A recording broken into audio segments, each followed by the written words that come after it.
প্রিয় ছাত্রছাত্রীরা, আজকে আমি তোমাদেরকে এই ভিডিওর মাধ্যমে ক্লাস 9-এর বাংলার যে সমস্ত প্রশ্নগুলো দেওয়া আছে 2025 সালের আইএমআরই প্রশ্নবিচিত্রাতে প্রথম পর্যায়ক্রমিক মূল্যায়ন অর্থাৎ ফার্স্ট সামেটিভের জন্য বাংলার যে প্রশ্ন দেওয়া আছে স্কুল নম্বর 1 পেজ নম্বর 9, সেখানে সমস্ত প্রশ্ন উত্তর আলোচনা করবো আজকে এই ভিডিওর মাধ্যমে। তোমরা শুরু থেকে শেষ অবধি অবশ্যই দেখো ভিডিওটা।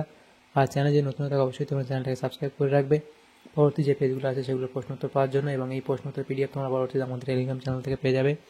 ডেসক্রিপশনে টেলিগ্রাম চ্যানেলের লিঙ্ক দেওয়া আছে, সেখান থেকে তোমরা সেখানে যুক্ত হয়ে যেতে পারবে। তো প্রথম দেখো একের দাগে যে প্রশ্নগুলো আছে 7টা এমসিকিউ টাইপ প্রশ্ন এখানে দেওয়া হয়েছে। তো একের দাগে প্রশ্ন সঠিক উত্তরটি নির্বাচন করো। প্রথম প্রশ্ন বলা হয়েছে চণ্ডীর আদেশ পান, চণ্ডীর আদেশ পেয়েছিলেন। তো এখানে কী হবে? অপশান বি অর্থাৎ বীর হনুমান। এরপরের প্রশ্ন দেওয়া হয়েছে দেখো নোংর কবিতাটি যে কাব্যগ্রন্থের অন্তর্গত, সেটা হলো কি সাদা মেঘ কালো পাহাড়। এরপরে বন্ধুগণ হাসবেন না একথা বলেছেন ইলিয়াস, অপশান ক। এরপরে আছে ধীবর বৃত্তান্ত নাট্যাংশে জেলেটির বাড়ি, এটা হবে কি শক্রাবতারে, অপশান গ।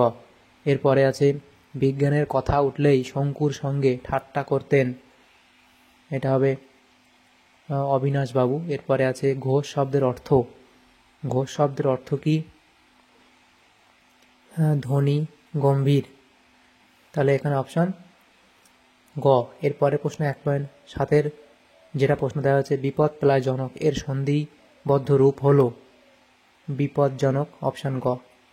তাহলে এমসিকিউটাই প্রশ্নগুলো হলো। এরপরে যে প্রশ্নগুলো এখানে আছে দেখো সেটা 2 দাগের প্রশ্ন, কম বেশি 15টি শব্দের নিচের প্রশ্নগুলো উত্তর দাও। 8টা প্রশ্ন আছে 1 নম্বর করে। তো এগুলো আমরা নেক্সট পেজ আলোচনা করব। দেখো তো প্রথম যে প্রশ্ন এখানে আছে দেখো সেও তো পাপ, কোন আচরণকে পাপ বলা হয়েছে তোমরা এমনি লিখবে। এরপরে আছে কলিঙ্গ দেশে ঝড় বৃষ্টি কতদিন ধরে চলেছিল, লিখবে কলিঙ্গ দেশে ঝড় বৃষ্টি 7 দিন ধরে চলেছিল। এরপরে নোংর কবিতায় কবি কীভাবে দিকের নিশানা করেন, তো কীভাবে দিকের নিশানা করেন সেটা লিখবে। এরপরে আছে ধীবর বৃত্তান্ত নাট্যাংশটির অনুবাদকের নাম কি, সত্যনারায়ণ চক্রবর্তী। শঙ্কুর রকেটে কত মন পর্যন্ত জিনিস নেওয়া যায়, লিখবে 20 মন পর্যন্ত জিনিস নেওয়া যায়। এরপরে প্লুতস্বর কাকে বলে, প্লুতস্বর কাকে বলে লিখবে। এরপরে লকে পার্শ্বিক ধ্বনি বলা হয় কেন। তারপরে দুর্বোধ্য শব্দটির সন্ধি বিচ্ছেদ করো, দু প্লাস বোধ্য। এরপরে যে প্রশ্নগুলো আছে দেখো 3 দাগের প্রশ্ন, কম বেশি 60টি শব্দের নিচের যে কোনো 2টি প্রশ্ন উত্তর দাও। তো এখানে প্রত্যেকটা প্রশ্ন 2 নম্বর করে আছে, তারপর 4 নম্বর আছে এবং 5 নম্বর আছে, 6 নম্বর এই প্রশ্নগুলো আছে। পরের পেজে আমরা আলোচনা করব। দেখো 3 দাগের যে প্রশ্ন ছিল আছুক যে প্রশ্ন দেখো শস্যের কার্য হেজ্জা গেল ঘর, প্রসঙ্গ উল্লেখ করে ব্যাখ্যা কর, তোমরা এই অবধি লিখবে। এরপরে প্রশ্ন শকুন্তলা রাজা দুষ্মন্তের রাজসভায় কেন অপমানিত হয়েছিলেন, সেটা এই অবধি লিখবে। এরপরে প্রশ্ন শুনে অতিথিরা ভাবতে বসলো, কোন কথা শুনে অতিথিরা ভাবতে বসলো, তো এখানে তোমরা এই অবধি লিখে দেবে। তাহলে 3 দাগে যে 3টে প্রশ্ন সেটা আমাদের হয়ে যাবে। এরপরের প্রশ্ন আছে দেখো 4 দাগের প্রশ্ন, এই 4 দাগের 3টে প্রশ্ন আমরা আলোচনা করব। সেখানে বলা হয়েছে দেখো প্রথম প্রশ্ন নোঙর গিয়েছে পড়ে তটের কিনারে, উদ্ধৃতিটির আলোকে নোঙর কবিতায় কবির আক্ষেপ কীভাবে প্রকাশ পেয়েছে তা নির্দেশ করো, এই অবধি তোমরা লিখবে। এরপরে ঘটনাক্রমে সেই আংটি পেল এক ধীবর, ধীবরের আংটি পাওয়ার ঘটনাটি সংক্ষেপে বিবৃত করো, তো এটা তোমরা লিখবে যে রাজা দুষ্মন্ত কথমুনির, এটা হবে কর্ণমুনির, পালিতা শকুন্তলাকে বিবাহ করে তপবনে রেখে রাজধানীতে ফিরে যাওয়ার সময় নিজের নামাঙ্কিত একটি বহুমূল্য আংটি তাকে দিয়ে যান। পরে মহর্ষি কম্বের উদ্যোগে পতিগৃহে যাত্রাকালে শকুন্তলা পথে শচীতীর্থে স্নান সেরে অঞ্জলি দেওয়ার সময় ওই আংটি তার হাত থেকে খুলে জলে পড়ে যায়। একটি মাছ সেই আংটি গিলে নেয়, ঘটনাক্রমে সেই মাছ ধীবরের হাতে এলে ধীবর রাজার আংটিটি পায়। এরপরে প্রশ্ন দেখো তখন আমরা পেয়েছি সত্যিকারের সুখ কাদের কথা বলা হয়েছে, তারা সত্যিকারের সুখ বলতে কি বুঝিয়েছেন, তো লিখবে ইলিয়াস ও তার বৃদ্ধা স্ত্রী শামসেমাগির কথা বলা হয়েছে এখানে কাদের কথার ক্ষেত্রে।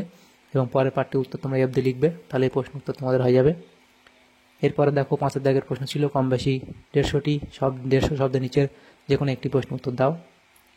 এখানে দেখো প্রথম প্রশ্ন আমরা 2 ঘন্টা হলো মঙ্গল গ্রহে নেমেছি, গল্পের নাম উল্লেখ করে গল্প অবলম্বনে মঙ্গল গ্রহের সংক্ষিপ্ত বিবরণ দাও। গল্পের নাম কি? সত্যজিৎ রায়ের হচ্ছে বোমযাত্রীর ডায়েরি, এবং এটা অবধি লিখবে। 5.2 দাগের প্রশ্ন বলা আছে কিন্তু সে ডায়েরি তারকবাবুর কাছে এলো কি করে? প্রফেসর শঙ্কুর ডায়েরি তারকবাবুর হস্তগত হওয়ার বৃত্তান্ত সংক্ষেপে আলোচনা করো। তো এটা তোমরা এই অবধি লিখে দেবে, তাহলে তোমাদের এই প্রশ্ন উত্তর হয়ে যাবে।